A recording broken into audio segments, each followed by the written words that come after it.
चरणा की जब ये धूल चढ़ी मस्तक पे, जब ये धूल धूल जाओ गई दूर मारे गुरु चरणा। इन मूर्खों ने ये भी नहीं मालूम कि संत कैसे होते हैं। वो बहुत सियाना बनकर अपने मन के अंदर अंदर ये विचार कर रहा है और सोचा है कि मैं अच्छा बेवकूफ सो, छोटी सी बात को सुनकर आंख मीच के 500 किलोमीटर यानी 150-200 मील चले आया और देखियो मेरे को महात्मा मिला। अपने अंतःकरण को कोस रहा है, अपनी आत्मा को कसोट रहा है कि मैं महामूर्ख हूं, किसे हो के कहने से और सच मान के इतनी दूर धक्के खाने आ गया। मेरे आज खूब खोटे लगे। अब बंदी छोड़ तो अंतर्यामी थे, उन्हें पहले पता था कि इसके मन में क्या धारणा आ ली, तो सभी वहां पर जो बैठे मौजूद भगत जन थे उनको सबको भेज दिया किसी ना किसी कार्यवश, और आपको अपने आप को कहने लगे कि मेरे लिए एक बाल्टी पानी की रख जाओ, मैं स्नान करूंगा। तो भगत जियों ने वहां के जो सेवक थे एक बाल्टी पानी की रख गए और महाराज स्नान करने लग गए अपना धोती बांध के। स्नान जब कर लिया तो स्नान करने के बावजूद जो सूखी धोती थी दूसरी धोती बदली, तो महाराज जी ने एक उंगली का ऐसे दूर कर ली, हाथ से न्यू कर लिया। ऐसा महसूस हो रहा कि जैसे इसका कोई चोट लगी हुई है। राम राय वहां पर बैठा था, उसको कहने लगा भाई राम राय, प्रथम तो महाराज ने नाम भी नहीं पूछा था उसका कि तेरा क्या नाम है, और उनका स्वाभाविक नाम ले दिया कि राम राय एक बार आना भाई, मेरे हाथ का चोट लगी हुई है और मेरी यह धोती बांध दे। धोती के ऊपर एक और धोती का हिस्सा जिसको अड़बंद कहते हैं रोहतक की भाषा में, हरियाणा की, यानी ये 3-4 जिला में तो ये अड़बंद कैसे, यानी धोती के ऊपर का जैसे समझ लो एक अलग से कपड़ा बांध ले, लेकिन वो कपड़े का ही एक हिस्सा मजबूतीकरण की खातिर बेल्ट की तरह बांधा जाता है। तो वो कहने लगा इस मेरे अड़बंद को आप अपने हाथ से बांध दीजिए, मेरा हाथ काम नहीं करता। अब वो उठ करके और धोती का ऐसे कपड़ा बांध रहा है, तो वह धोती महाराज के शरीर के अंदर से निकल कर और उस धोती के हिस्से का गांठ लग जाती है। अब राम राय ने सोचा कदे तेरे धोखा लग गया हो, फट खोली दोबारा, और सतगुरु ने मुंह एक तरफ कर लिया कि जानू देख ही नहीं रहे हो। तो उसने फिर जल्दी से दोबारा फिर बांधा, फिर इसी प्रकार गांठ लगाने लगा। गांठ बंदी छोड़ गरीबदास जी के शरीर में आकर पार हो गया धोती, और धोती का गांठ लग गई। तीसरी बार फिर किया, तीसरी बार कर लिया जो बंदी छोड़ कहते हैं राम राय, अरे मैं तो एक साधारण सा व्यक्ति हूं भाई, हम तो एक छोटे से जमींदार व्यक्ति हैं और आप पे गांठ नहीं लागी रहे, की बात होगी।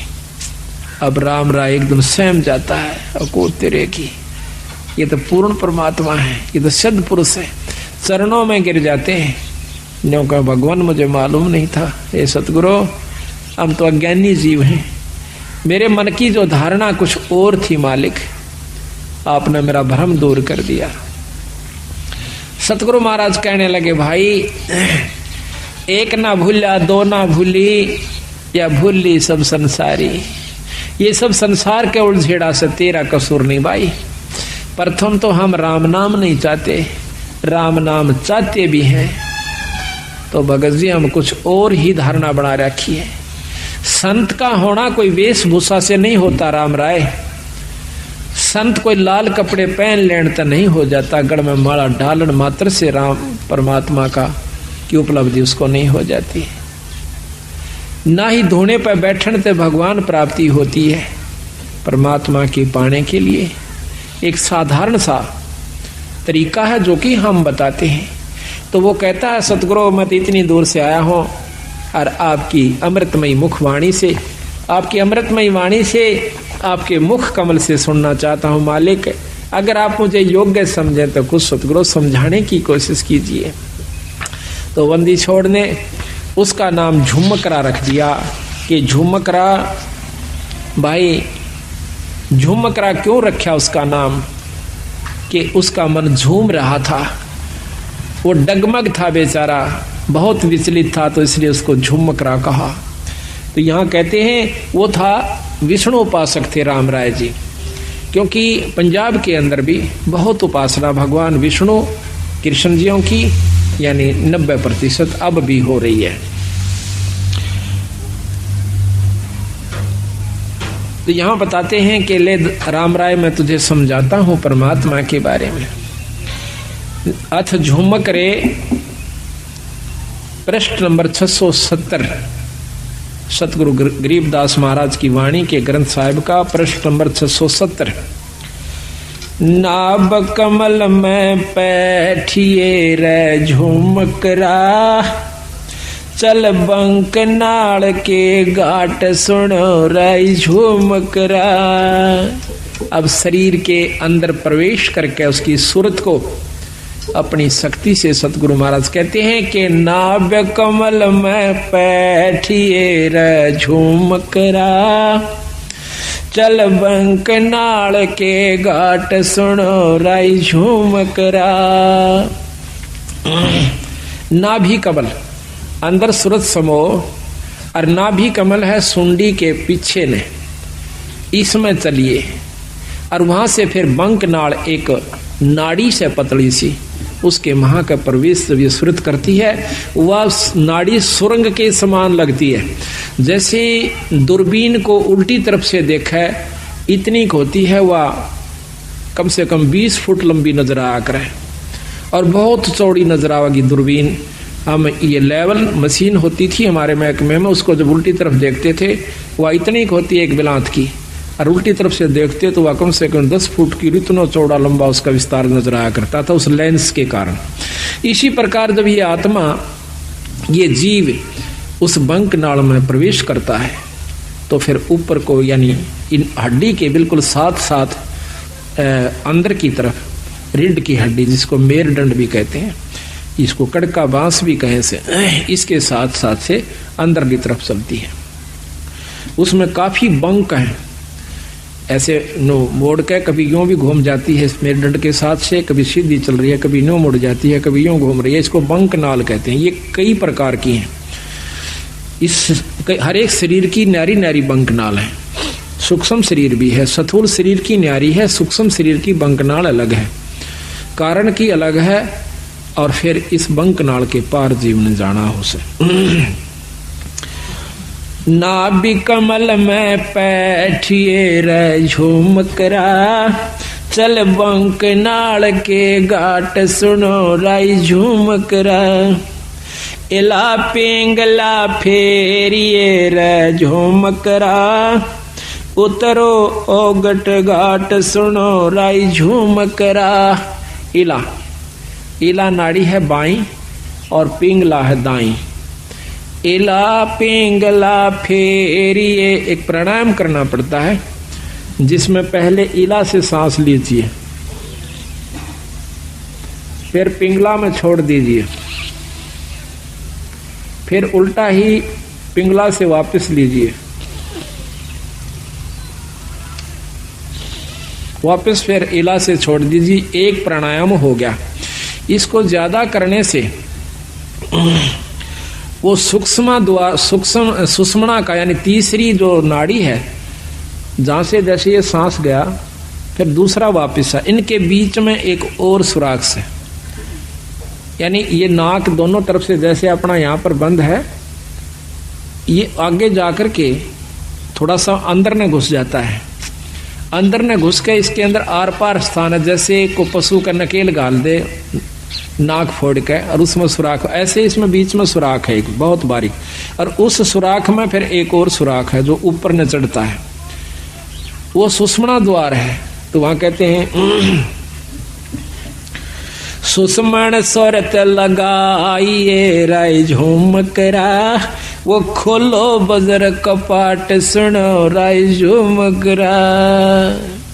अंदर जो वस्तु है वो वहां से शुरू होगी, वो अंदर बजर कपाट से, और वो सतगुरु के नाम की कृपा से खुल सकते हैं। योगी लोग अपनी साधना से खोलते हैं, बहुत वर्ष बीत जाते हैं,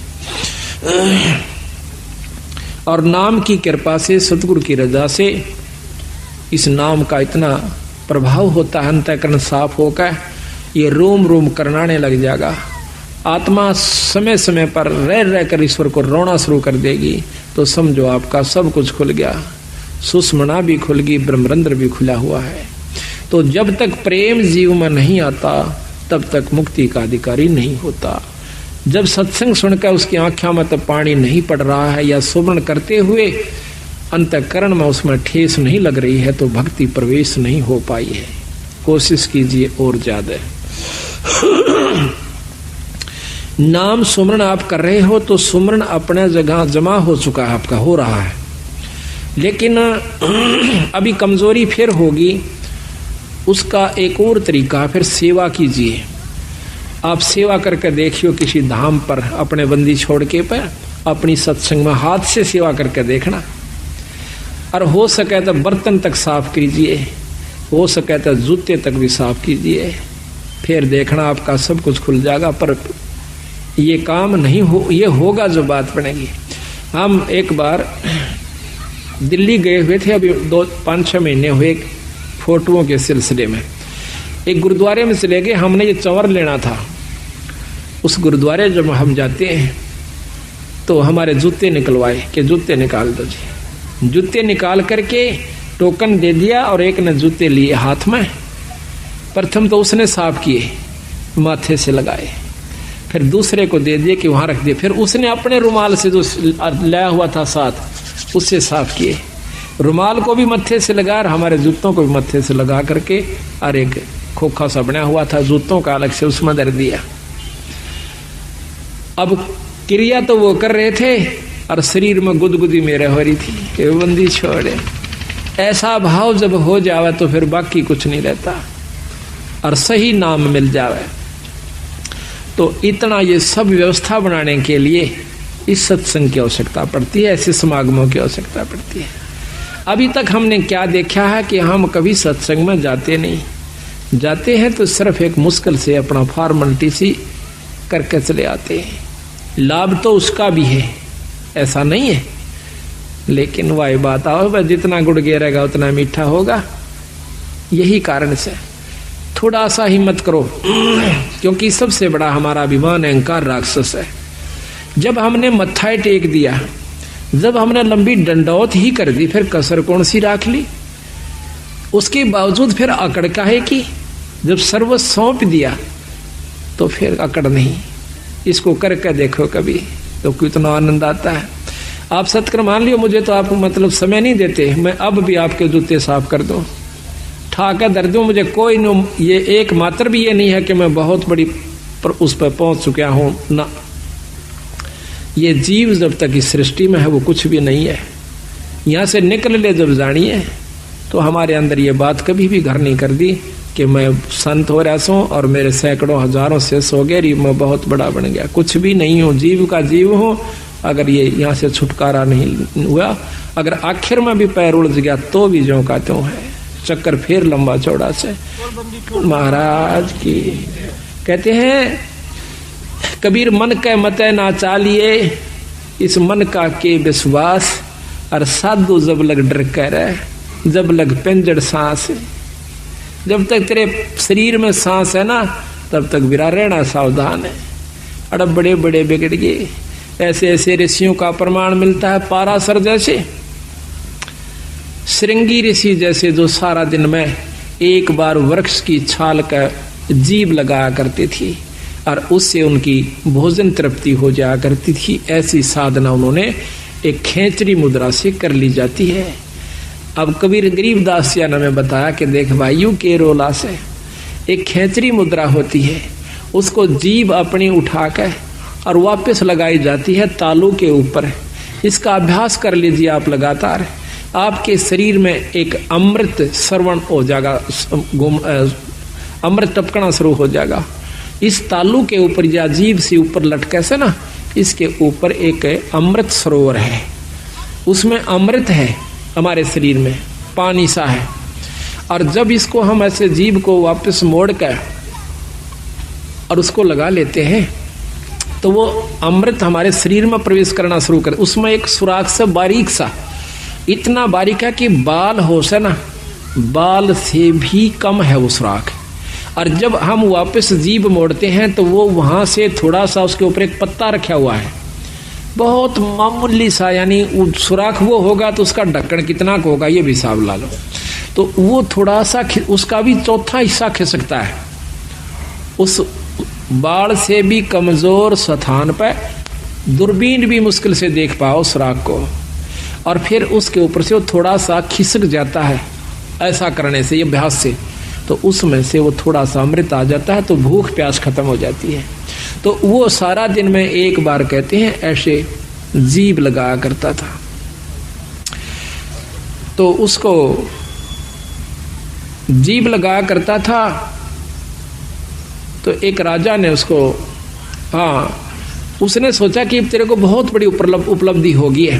वो अयोध्या के एक थोड़ी सी बनी होती है जो गांव से बाहर, शहर से बाहर थोड़ा सा जंगल होता है, उसमें बैठ गया आकर। अब देखा, एक ने देखा, दो ने देखा, चार ने देखा, गांव में शहर में सुरसराट मच गया कि एक महान संत आया हुआ है, सारा दिन समाधि में रहता है, एक बार जुबान लगाव से वृक्ष के और कुछ नहीं खाता।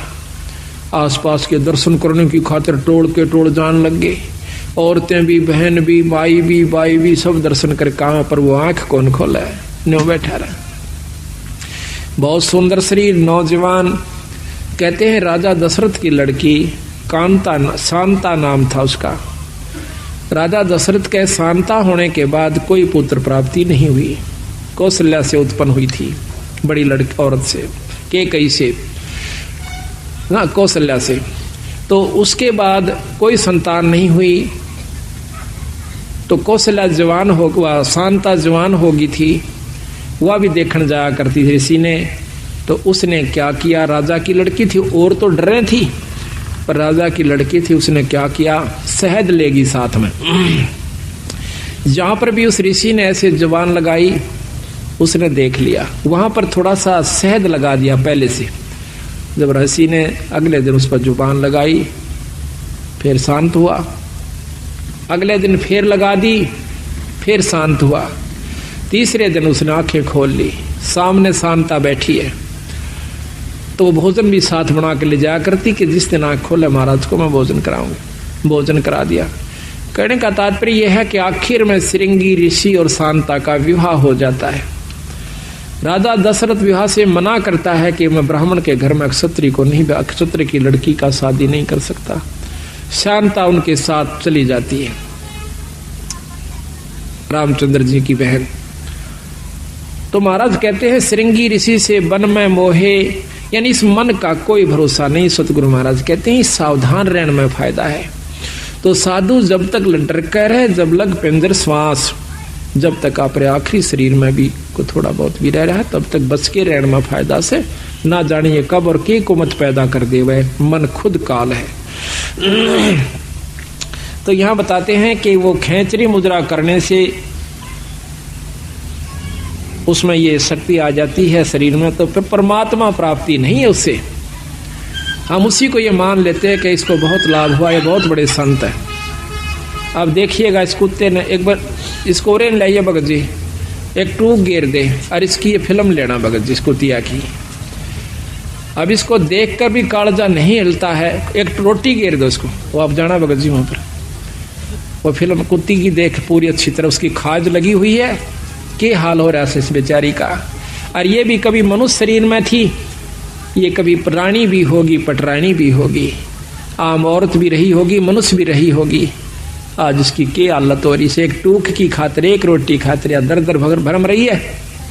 और हम अब भी आंख नहीं खोलते, इतना ज्ञान होए पाछे भी, तो भाई बहुत कमजोरी में सो आप। तो महाराज कहते हैं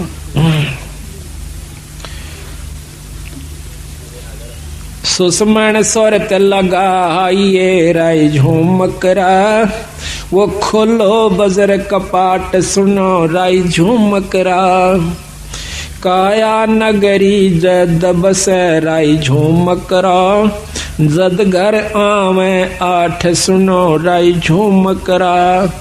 ये काया नगरी जब बसेगी, जब भगवान भजन के काबिल होगी, जब इसमें सील, संतोष, विवेक, अक्षमा, भाव, भक्ति, नम्रता, दया, ये 8 प्रकार की व्यवस्था उत्पन्न हो जाएगी, अहंकार खत्म हो जाएगा। काया नगरी जद बसै राय झूमकरा, जद घर आवे 8 सुनो राय झूमकरा। 12 बांध लगाइए राय झूमकरा, नक सरवर पे ध्यान सुनो राय झूमकरा। शंख पदम उजियार है रे झूमकरा, जा कोट कलास सिभान सुनो राय झूमकरा। फिर उस ईश्वरीय शक्ति का आप दर्शन कीजिए। जा दोना मरुआ फूल है राय झूमकरा, अक्षय वृक्ष स्थान सुनो राय झूमकरा। राय चमेली केवड़ा रे झूमकरा, सूरजमुखे शोभान सुनो राय झूमकरा। सुरत नरत दो अंसणी रे झूमकरा, मान सरोवर नाम सुनो रे झूमकरा। के अंदर जब आप जाओगे, अंदर ईश्वरीय शक्ति के आपको झलक होना शुरू होगी। अब कोई तो शुरू में ही प्रकाश नजर आता है, कोई भी इष्ट है, कोई भी देव है, उसका प्रकाश होता है। योगी जन या साधक जन, भगत जन, एक बार थोड़ी सी ऊपर झलक हो जाती है किसी प्रकाश की, किसी इष्ट की, तो वो सोच लेता है कि मैंने बहुत कुछ प्राप्ति होगी। तो कहते नहीं, अभी तो बहुत ऊपर जाना है। जैसे 0 के बल्लभ का भी प्रकाश होता है और 60 के बल्लभ का भी प्रकाश होता है, 100 का भी, मरकरी का भी, 1000 वाट के का भी, पर उसमें अंतर होता है। इसी प्रकार हर इष्ट में, हर परमात्मा में ब्रह्म, पार ब्रह्म, पूर्ण ब्रह्म, इनमें सब मंत्र बताया सतगुरु महाराज ने कि जब तक आप पूर्ण ब्रह्म से नहीं आपका संपर्क होगा, वो भक्ति नहीं मिलेगी, तब तक आप मुक्त नहीं हो सकते। लेकिन अभी तक जो ये झलक दे रहे हैं, जो झुमकरा को, राम राय को ज्ञान था 3 लोक की भक्ति का, वही बता रहे हैं। अनभय मालन ओ तेरी रे झुमकरा, फूलन सेज बिछाई सुनो राय झुमकरा। छतर सिंहासन श्वेत है रे झूमकरा, पलकों चौरा डुराई सुनो राय झूमकरा। अरस देवंगना गाँव ही रे झूमकरा, अनहद सबद घमोड़ सुनो रे झूमकरा। बिन पग का जा पंथ है रे झूमकरा, मकर तार की डोर सुनो राय झूमकरा। और कहूँ कुछ और है रे झूमकरा, बिन देही का देव सुनो रे झूमकरा। स्वर्ग रसातल में बसे रे झूमकरा, जाके कर ले सेव सुनो राय झूमकरा। 3 चरण चंता हमणी राय झूमकरा, गर्दन गरीब मरोर सुनो राय झूमकरा। इस प्रकार सतगुरु महाराज उनको बता रहे हैं कि भाई इस प्रकार आप अंतःकरण में जा, अपने अंदर में, शरीर में प्रवेश कीजिए, फिर उस ईश्वर का, ईश्वरीय शक्ति का आप लाभ लीजिए। अगर जब तक आप ये लाभ नहीं पाओगे, तब तक ऊपर की बातें तय पूर्ण लाभ प्राप्ति नहीं होगा। केवल पाठ मात्र से भी लाभ नहीं है, केवल आपको धाम पर जाने से भी लाभ नहीं होगा, केवल सत्संग मात्र कराते रहने से ही लाभ नहीं होगा, जब तक आप अपने अंतःकरण में झांक कर नहीं देखोगे। लेकिन इन सारा के बिना ये काम नहीं हो सकता। ये कार्य सारे जरूरी हैं। खेत को पहले संवारा जावा से, उसको संवार करके फिर बीज बोया जाता है। बीज बोने के बाद भी उसकी बहुत संभाल करनी पड़ती है, जब जाकर के हम उसकी पूरी परिपक्व फसल ले सकते हैं। इसी प्रकार परमात्मा के नाम पर लगने से पहले सत्संग की आवश्यकता होती है। नाम लेने के बावजूद सेवा, सत्संग और दान धर्म की पूरी आवश्यकता पड़ती है। साधुओं की सेवा, संतों की सेवा, सत्संग की सेवा, ये भी साथ चलेगी। जिस प्रकार खेत में बीज बोए पाछे उसमें खाद, पानी, रखवाली, सारी चीज की आवश्यकता पड़ती है। ठीक इसी प्रकार नाम ले लेने मात्र से कोई न सोचे कि ईब मैं अपने आराम से घर बैठ कर ही भक्ति कर सकती हूँ घर बैठ करके। पर आज के युग में इतना सुलभ नहीं है कि आप घर बैठ करके ही इन बुराइयों से बचे रह सकते हो। ये तो बार बार जैसे कितना ही सुथरा मकान हो और सारे के चिप्स ला रखी हो, उसको आप बंद कर दीजिए, एक हफ्ते के बाद खोलिए, उस पर दो सूत उस पर धूल जमी मिलेगी। जबकि खूब बंद कर दिए खिड़कियों को, दरवाजों को, फिर भी उसके ऊपर डस्ट यानी धूल जमी पाओगी। मेज पर देखना कपड़ा मार के एक हफ्ते के बाद। इसी प्रकार अगर आप सत्संग में नहीं आओगे तो आपके अंतःकरण में इतना मैल जमा हो जाएगा और एक समय ऐसा होगा कि आपको सुमरण और सत्संग कड़वा लगने लग जाएगा। आज आपने प्यारा लगे पर उस समय ये आपको सुहावा नहीं गा। कई बार आप पाठ करना चाहते हो, नित्यनेम नहीं कर पाते। कई बार नाम पर लगाना चलते हो, मन को मन नहीं लगता, कहीं और उलझेड़े मुड़ जाता है। कोशिश करने से भी नहीं लगता, उस दिन आनंद नहीं आता आपको। कारण क्या है कि आपके अंतःकरण में कोई मैल आ गया, किसी कारण से भी, किसी की द्वेषता का, किसी प्रिय मित्र की और कोई अप्रिय घटना का कोई भी विक्षेप आ चुका है, जिसके कारण आपको वो प्रिय वस्तु आज फिर अप्रिय होगी। तो इसी प्रकार सत्संग में आने से जानकारी होती है कि ये कोई काहू का है नहीं, झूठा संगी साथ या कोई किसी का नहीं।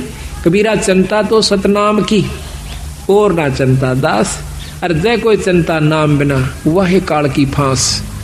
ये काल की पास है, काल इसको फंसा के रखने की खातिर उसके मन में सो विक्षेप, क्रोध, अहंकार या कोई चिंता फिक्र बनाए रखे कि कहीं ये भक्ति भाव में ना लग जाए। तो उस दिन और ज्यादा भक्ति करे, परमात्मा का नाम लेवे, कोई किताब धार्मिक पढ़ लेवे, अपने गुरु से मिलन की कोशिश करे, संत से मिलन की कोशिश करे, आसपास कोई सत्संग हो तो उसमें जाने की कोशिश करे, ताकि आपके मन का जो अंतःकरण के अंदर जो विकार आया हुआ है वो ठीक हो जाए। घर में नहीं ठीक हो सकता, या तो सुमरण अधिक रहना चाहते हुए भी करे उस सुमरण को, उस दिन फिर आप ठीक हो जाओगे। इसी प्रकार सत्संग की आवश्यकता पड़ती है। तो यह बहुत लंबा प्रकरण कबीर साहब ने दिया है, गरीबदास जी ने दिया है, उनके बारे में जो मकरा को बताया है। इन्होंने ऊपर बताया कि इससे ऊपर एक और शक्ति है भाई, वो क्या है? ब्रह्मा विष्णु महेश से, क्योंकि वो खुद भी विष्णु उपासक थे राम राय जी। सकल भेद तो से कहूँ रे जो मकरा, सुनियो शब्द संदेश सुनो राजो मकरा।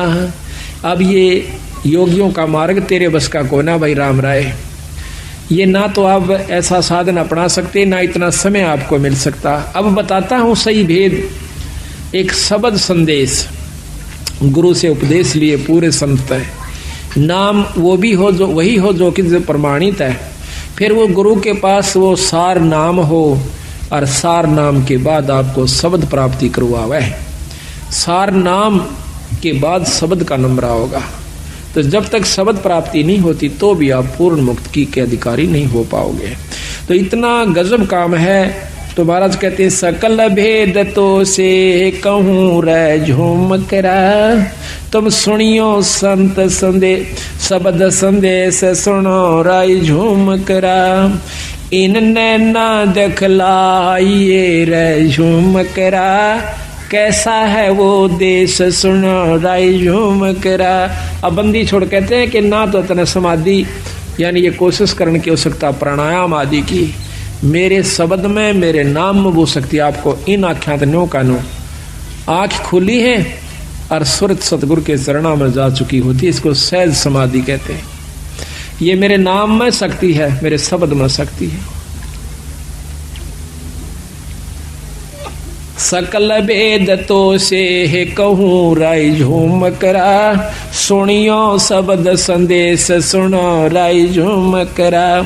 इनने ना दिखलाइए रे झुमकरा, कैसा है वो देश सुनो रे झुमकरा।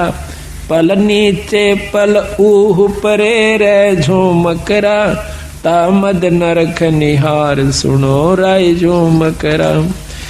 अजर नजर आवे नहीं रे झुमकरा, खिले अदर अदार सुनो रे झुमकरा।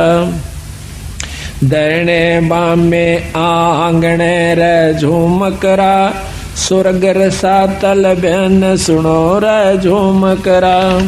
तेरे कुटी छाजे बैठ कर झुमकरा, वो देखो राम रतन सुनो रे झुमकरा। तिरकुटी छाजे, उस तिरकुटी का अंदर पहुंच के और फिर उस राम रतन को देखो, ईश्वरीय शक्ति को देखो। सन का दिकनार दरट रे झुमकरा, ये रट ब्रह्मा विष्णु महेश सुनो रे झुमकरा। अब अपने उसको बताते हैं सतपुरुष को कि जिसको ब्रह्मा विष्णु महेश भी जिसका नाम जपते हैं, उस शक्ति को उससे संपर्क बना भाई। सहस फुना मुख गावई रे झुमकरा, ये ध्यान धरत है शेष सुनो रे झुमकरा। न रख रे झुमकरा, ये बगल बिदा को देख सुनो रे झुमकरा। नैनो ही में नैन रख रहे झुमकरा, नैनो में अपने सुरत के नैन को अंदर जो अंतःकरण के नैन से मिला। दास गरीब अतोल है रे झुमकरा, अवगत पुरुष अलेख सुनो रे झुमकरा। वो पूर्ण ब्रह्म परमात्मा सतपुरुष सतलोक के अंदर है और उससे आप संपर्क करो। ऊपर क्या क्या चीज बताई महाराज ने कि सतलोक में क्या है। अदर सरोवर अदर हंस रे झुमकरा, अदर नदी परवाह सुनो रे झुमकरा। अदर नान स्नान है रे झुमकरा, अदर मछ मन राह सुनो रे झुमकरा। अदर बाग बेले बने रे झुमकरा, अदर फूल गुंजार सुनो रे झुमकरा। अदर समाधि लाइए रे झुमकरा, अदर देख दीदार सुनो। और ऊपर समाधि लाइए फिर आपको क्या क्या चीज दिखाई देंगी। अदर राग रंग होते है रे झुमकरा, अदर रास बेलास सुनो रे झुमकरा। अदर सरा साहेब धनी रे झुमकरा, अदर चौर खैवास सुनो रे झुमकरा। अदर नगर अवगत बस रे झुमकरा, अदर वृक्ष विस्तार सुनो रे झुमकरा। अदर सुराही फिरत है रे झुमकरा, अदर होवे जोनार सुनो रे झुमकरा। अदर पाक प्याले फिरे रे झुमकरा, अदर बसे मतवार सुनो रे झुमकरा। अदर बीज भूमि अदर रे झुमकरा, अदर तमाम जुहार सुनो रे झुमकरा। अदर गलीचे बेच रहे रे झुमकरा, अदर मुजरा हो सुनो रे झुमकरा। दास गरीब अदर बसो रे झुमकरा, अदर सुरत पेरो सुनो रे झुमकरा। कहते हैं उस परमात्मा को ध्यान से देखिए और ऊपर सुरत पिरो जैसे सुई में धागा पोया करें। कितनी सावधानी से उसको करना पड़ता है। तो इस प्रकार सुरत को महाराज कहते हैं ऊपर पिरो। तो जब उस राम राय की बहुत लंबा प्रकरण से आध पौन घंटे का मार्ग बहुत न्यारे न्यारे विस्तार से सतगुरु महाराज ने इसमें दे रखा है। हर चीज के हर पहलू के ऊपर उसको बताया। फिर वो प्रश्न करता है कि महाराज कि हमने तो ब्रह्मा विष्णु महेश इन्हीं शक्तियों की जानकारी थी, लेकिन महाराज आपने तो बहुत कुछ बताया है। इसके बारे में हमें ज्ञान नहीं। तो क्या कहते हैं, भाई पूरब देश हमारे है रे झूमकरा, कोई न जाने भेव सुनो राय झूमकरा, गगन मंडल में रहते है रे झूमकरा, बिन देही का देव सुनो रे झूमकरा, अनहद जंग बजावही रे झूमकरा, है जंदा जगदीश सुनो रे झूमकरा, सिर पर सायब सत्य है रे झूमकरा, आया विश्वे बीस सुनो रे झूमकरा। इस प्रकार महाराज ने बताया है कि वो परमात्मा सतपुरुष उस सतलोक में रहता है जिसके पढ़ने से जीव की, जिसको पाने से जीव की पूर्ण मुक्ति होती है। फिर उसने पूछा है राम राय ने कि महाराज भगवान विष्णु और भगवान शंकर, ब्रह्मा जी, माता जी, ये भी परम शक्तियां हैं। उन्होंने बताया कि हाँ शक्तियां हैं, पर भाई ये 3 लोक की परम शक्तियां हैं, ये 3 लोक के मालिक हैं, 3 लोक के अंदर ये पूर्ण समर्थ है। पर 3 लोक की जो व्यवस्था है इस ब्रह्मांड की, वो सुन लीजिए। अपने किए हुए कर्म का जीव भोग भोगता ही रहेगा, जन्म मरण भी होता रहेगा, आपकी मुक्ति नहीं हो सकती। तो राम राय कह नहीं महाराज, मुक्ति तो 4, चौथी मुक्ति 4 मुक्ति हो जाती है। तो चारों मुक्तियों का वर्णन करते हुए बंदी छोड़ कहते हैं कि चौथी मुक्ति के योगी जन कहाँ जाते हैं, परम चौथी मुक्ति है, वो ब्रह्मलोक में चले जाते हैं। और आप पढ़ के देखिए, इसमें शक्ति पुराण में साफ लिखा हुआ है। और सुख सागर है एक बहुत अच्छे संत के द्वारा रचित, उसने लिखा है कि जो योगी जन बहुत अच्छी समाधिस्थ होकर के और बहुत अच्छी साधना कर लेते हैं, वो ब्रह्मलीन हो जाते हैं। ब्रह्मलीन कैसे होते हैं, ब्रह्मलोक को चले जाते हैं, जो निरंजन का लोक है, जिसको महास्वर्ग कहते हैं। उसमें अपनी की हुई कमाई को खाए के कोई 10 लाख वर्ष, कोई कई युगों तक, और चौथी युग मुक्ति ऐसे होती है जब तक ये महाप्रलय नहीं होती तब तक वो स्वर्ग में रहेगी वो जीवात्मा। और जब उसकी चौथी मुक्ति खत्म हो जाएगी, वो फिर जीव रूप के अंदर इस मृत मंडल में ऐसे चक्र काटेगा जिस प्रकार आज हम काट रहे हैं। तो राम राय कहने लगा महाराज इसका कोई समाधान नहीं है कि ये जीव मुक्त हो जा। अक है भाई, पर वह कड़वी दवाई है, तुम ले नहीं सकते। है आसान पर कड़वी दवाई है। कड़वी क्यों महाराज? कड़वी न्यू है कि तुम जिस रंग में रंग चुके हो इससे ऊपर नहीं उठ सकते। हम इन शक्तियों का आदर करते हैं, हम इन शक्तियों का यथोचित आपको लाभ व स्थान बता रहे हैं, और वही आपके शास्त्र बता रहे हैं। और फिर हम यहाँ से कति छुटकारा आपको दिवा करके और अपने लोक में ले जाएंगे, सतलोक में। वो कहा महाराज सतलोक, वो सचखंड सुन्यासी, हाँ सचखंड है। वो कौन सा है कि वही विष्णु लोक सचखंड है। हाँ वो भी सचखंड है, विष्णु लोक भी सचखंड है, वो सतलोक है। लेकिन असली देखो राजधानी तो चंडीगढ़ भी है और राजधानी दिल्ली भी है। तुमने राजधानी शब्द सुना है पर उसकी जानकारी को ना कि राजधानी चंडीगढ़ में किस शक्ति की स्थान वास है और दिल्ली के अंदर किस शक्ति का वास है।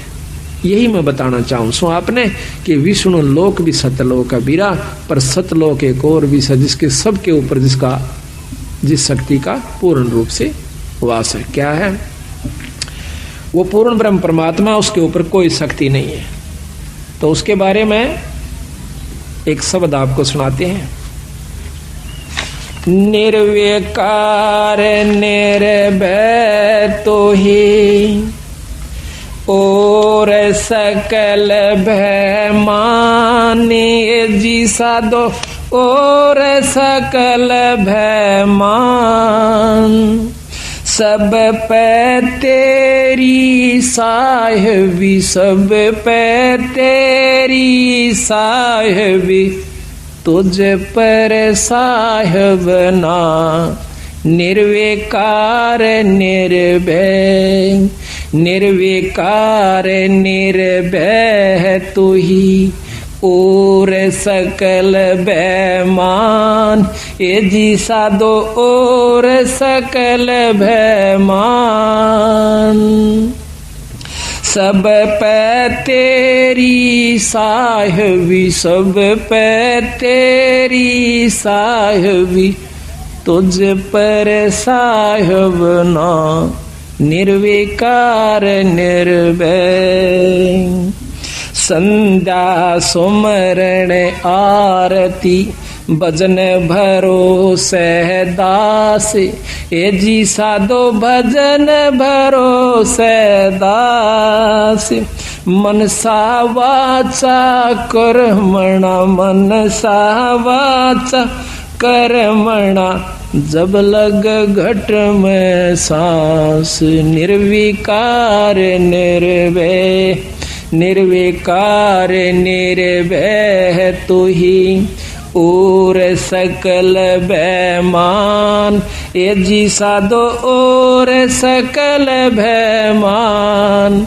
सब पे तेरी साहबी, सब पे तेरी, तुझ पर साहब ना निर्विकार निर्भय।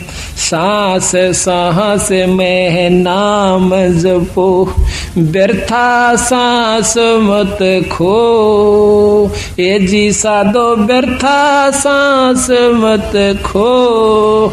बेरा ना इस सांस का, बेरा ना इस सांस का, आवण ओक न हो।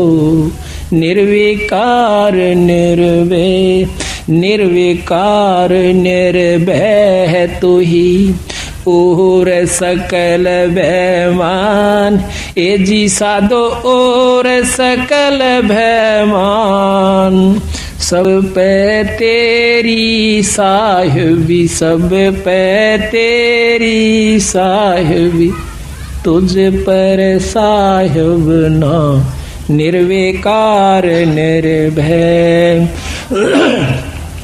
सांसों की करो सुमरणी, करो अजप का जाप, ये जी साधो जपो अजप जाप। परम तत्व का ध्यान धरो, तुम परम तत्व का ध्यान धरो, वो सो हम आपो आप। निर्विकार निर्भय, निर्विकार निर्भय तू ही और सकल बैमान, ए जी साधो और सकल बैमान। सब पे तेरी साहिबी, सब पे तेरी साहिबी, पर तुझ पर साहिब ना निर्विकार निर्भय। सो हम पोया पवन में बांधा मेरे सुमेर, हे जी साधो बांधा मेरे सुमेर। बरम गांठ हृदय परमत, बरम गांठ हृदय धरो, ब्रह्म गांठ हृदय धरो। इस विदमाला फिर निर्विकार निर्भय। माला है निज सांस की, फेरेंगे निज दास, ये जी साधो फेरेंगे निज दास। 84 बर में नहीं, 84 बर में नहीं, कटह कर्म की फांस। निर्विकार निर्भय, निर्विकार निर्भय तू ही और सकल बैमान, ये जी साधो और सकल बैमान। सब पर तेरी साहिबी, सब पर तेरी साहिबी, पर तुझ पर साहिब ना निर्विकार निर्भय। अंसा सतगुरु मोहे निवाजियो, दीजो अंबर बोदे। ए जी साधो दीजो अंबर बोदे। शीतल शब्द कबीर का, शीतल शब्द कबीर का यू हंसा करे कलोल। निर्विकार निर्भय। अंसा मत डरियो हो काल से। अब बंदी छोड़ कहते हैं अंसा मत डरियो हो काल से, करो मेरी प्रतीत। ये जी साधो करो मेरी प्रतीत। अमर लोक पहुँचाहियो, अमर लोक पहुँचाहियो, चले स्वभाव जल जीत। निर्विकार निर्भय, निर्विकार निर्भय तू ही और सकल भयमान। ए जी साधो और सकल भयमान। सब पे तेरी साहिबी, सब पे तेरी साहिबी, तुझ पर साहिब ना। निर्विकार निर्भय। भवजल में बहु काग हैं, कोई कोई हंस हमार। ए जी साधो कोई कोई हंस हमारे। कह कबीरा धर्मदास से, कह कबीरा धर्मदास से, उनका खेवा उतारूं पार। निर्विकार निर्भय, निर्विकार निर्भय तू ही और सकल भयमान। हे जी साधो और सकल भयमान। शब पर तेरी साहिबी, शब पे तेरी साहिबी, पर तुझ पर साहिब ना। निर्विकार निर्भय। अविनाशी की आरती गावे सत कबीर। ए जी साधो गावे सत कबीर। कह कबीर सुर नर मुनि, कह कबीर सुर नर मुनि, कोई न लागे तीर। निर्विकार निर्भय, निर्विकार निर्भय तू ही और सकल भयमान। ए जी साधो और सकल भयमान। सब पे तेरी साहिबी, सब पे तेरी साहिबी, तुझ पर साहिब ना। निर्विकार निर्भय। अब देखो बंदी छोड़, इसमें सारा भेद देगी। धर्मदास जी विनती करते हैं कि परमात्मा अब मुझे ज्ञान हुआ मालिक कि तेरे ऊपर कोई शक्ति नहीं है। पहले वो राम कृष्ण के उपासक थे और वृंदावन के अंदर गए हुए थे।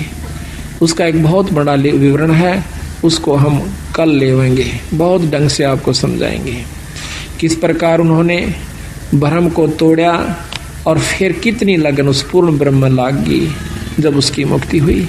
धर्मदास को बता, धर्मदास तेरे असंख्यों जन्म हो लिए भाई, ईबताएं तो मुक्ति तेरी को न ली से, और बेराना कितने बार तो सिद्ध पुरुष भी रह लिया, पर भाई जब तक हमारी शरण में आ जाएगा नहीं आएगा तब तक तुम पार नहीं हो सकते।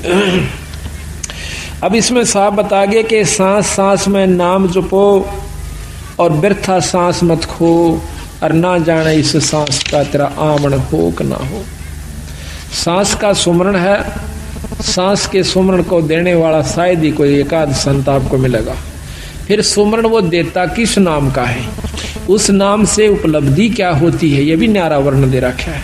फिर सार नाम की आवश्यकता पड़ती है, फिर सार शब्द उससे प्राप्ति करवाई जाएगी जब उस जीव का छुटकारा होगा यहाँ से। अरे हम माड़ी सी बात को लेकर के और अपने मन में नो सोच लेते हैं कि बहुत भक्ति कर ली, बतेरी बार सत्संग में जा चुके हैं, अब ज्यादा की आवश्यकता नहीं है, अपनी घर में भक्ति कर लेंगे। घर में जरूर करो, पर सत्संग को मत चूको। साल में 6 महीने में 2 महीने में जब भी आपको मिल जावे तो अवश्य सत्संग में आइए और पूर्ण लाभ आपको प्राप्ति होगी।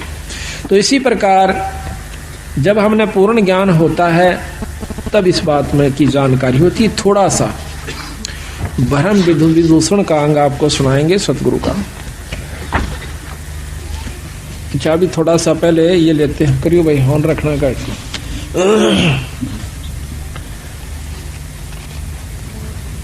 आदि पुराण आपको सुनाते हैं, कुछ अंश का, सारा तो नहीं सुना सकते क्योंकि उसका थोड़ा थोड़ा आपको भेद दिया जाएगा। आदि पुराण से इस बात की पूर्ण रूप से जानकारी हो जाती है कि बंदी छोड़ कबीर गरीबदास जी पूर्ण परमात्मा थे। उन्होंने आज से लाखों वर्ष पहले की रामायण को लिख दिया। सतयुग के अंदर जो व्याख्या हुई है, जो जो संत हुए उनके पूरा प्रमाण उन्होंने हमें दिया। और गीता जी को लिखा, 18 पुराणों का समावेश अपने वाणी के अंदर कर दिया। और इस वाणी के पाठ मात्र से कितना लाभ हो जाता है इसका आपको पूर्ण लाभ हो ज्ञान होगा। बंदी छोड़ महाराज ने भगवान शिव जी की बहुत महत्व गाया हुआ है। अब महत्व गाने का तात्पर्य यह है कि जितना शंकर भगवान हमें लाभ दे सकते हैं उन्होंने इसमें वर्णन कर दिया कि आप ये काम कर सकते हो। जैसे नवाब राज्य के अंदर नवाब होता है, नवाब के बारे में भी पूरी जानकारी संविधान में लिख दी जाती है। जैसे मुख्यमंत्री के बारे में, आजकल मुख्यमंत्री हो गए तो मुख्यमंत्री के बारे में पूरी जानकारी दी जाती है। इतिहास अपने कानून के अंदर के इसमें कितनी शक्ति है, ये क्या कार्य कर सकता है और कितनी इसको पावर्स होती हैं। फिर इसके बाद प्रधानमंत्री की भी लिखी जाती हैं। इस प्रकार गरीबदास महाराज का ये ग्रंथ साहब परमात्मा का संविधान है। इसमें जिस इष्ट की जितनी शक्ति है वह खोल कर लिखी है और उसका लाभ बताया है और फिर उसकी हानि बताई है। तो यहाँ पर आपको आदि पुराण के अंदर बंदी छोड़ की वाणी का थोड़ा सा देंगे झलक।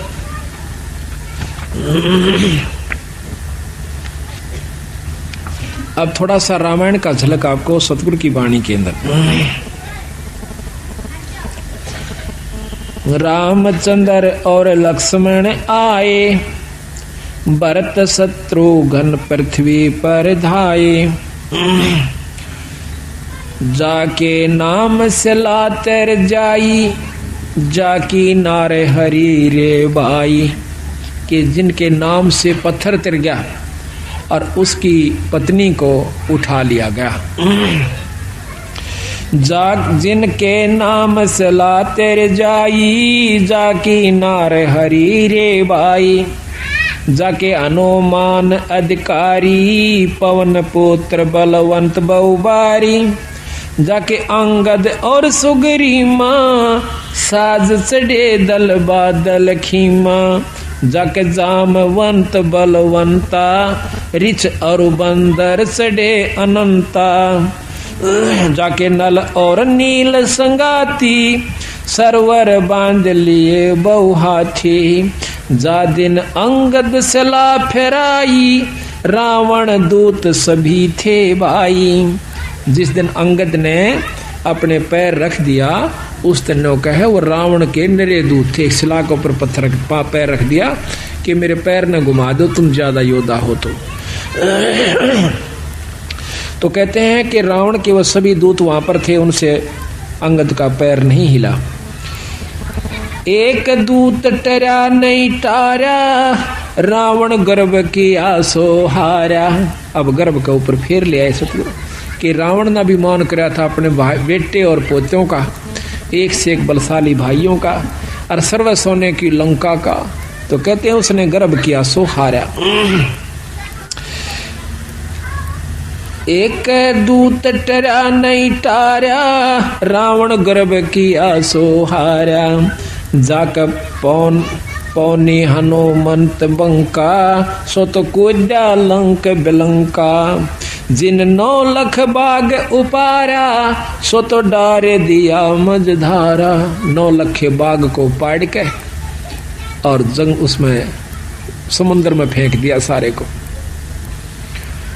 ये प्रकरण उस समय का है जब हनुमान जी भगवान राम की अंगूठी को मुद्रिका को लेकर के और सीता की खोज में जाते हैं। तो वहां पर उन्होंने सुराख मिला कि रावण उठा ले गया है शायद, तो उसके अंदर कूद जाते हैं, समुद्र पार कर जाते हैं हनुमान जी। तो सीता एक वृक्ष के नीचे बहुत मायूस हुई बैठी थी। अब वो जाकर देखा कि माता तो यहां पर बैठी हुई है। उसने ऊपर से उसी वृक्ष पर छोटा सा रूप बनाकर हनुमान जी बैठ जाते हैं, ऊपर से मुद्रिका डाल देते हैं सीता माता की गोदी में, झोली में। एकदम उस मुद्रिका को देखकर सीता सहम जाती है कि पहले तो दुख पहाड़ से भरा था और ये दुख और भारी हो गया। ऊपर देखे एक बंदर बैठा हुआ। अब एकदम भयभीत हो जाती है, घबरा जाती है कि आज पहाड़ का दुख का पहाड़ टूट चुका है कि इस बंदर ने मेरे पति को खा लिया और यह अंगूठी इसका हाथ लागी, इसको लिए फिर था, आज इसने मेरी झोली में घेर दी या मेरे ऊपर पड़ गई। हे विधाता, ये तेरा कैसा लेख है।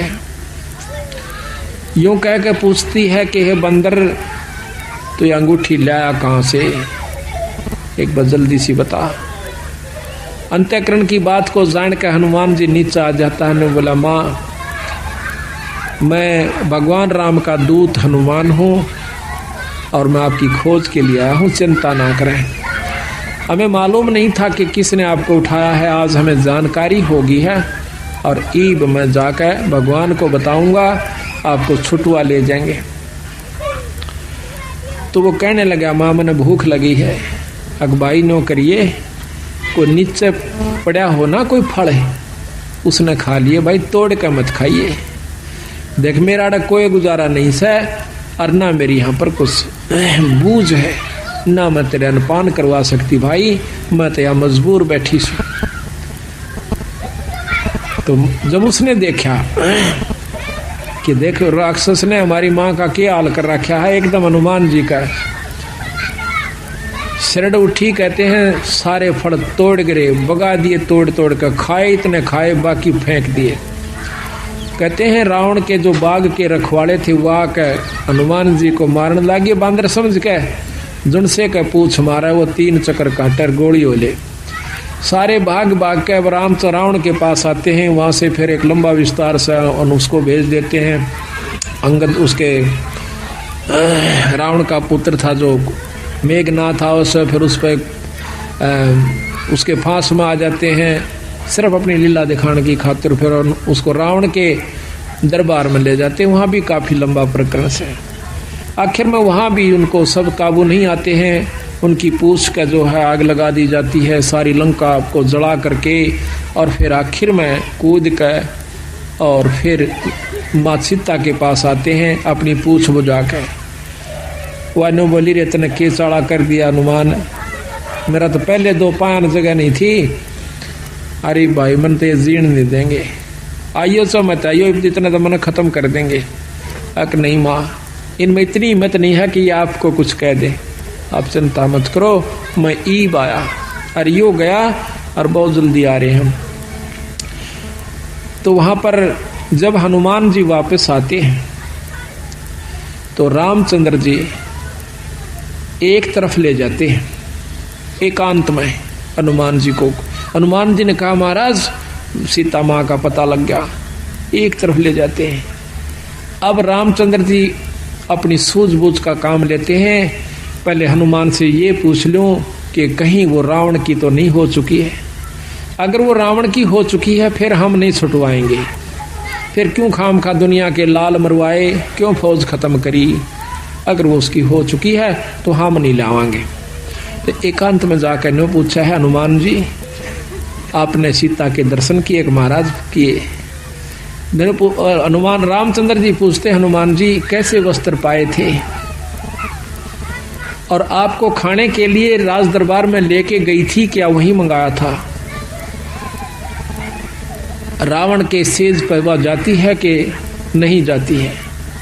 कैसा हार श्रृंगार कर रखा था? तो हनुमान जी कहते हैं, भगवान अब उसका थोड़ा सा वर्णन आपको सुनाते हैं। यानी एक एक बात इतनी मार्मिक ढंग से गरीबदास ने लिख रखी, शायद तुलसी शायद भी नहीं लिख पाए होंगे। यहां पर रामचंद्र जी प्रश्न करते हैं, हनुमान जी उत्तर देते हैं।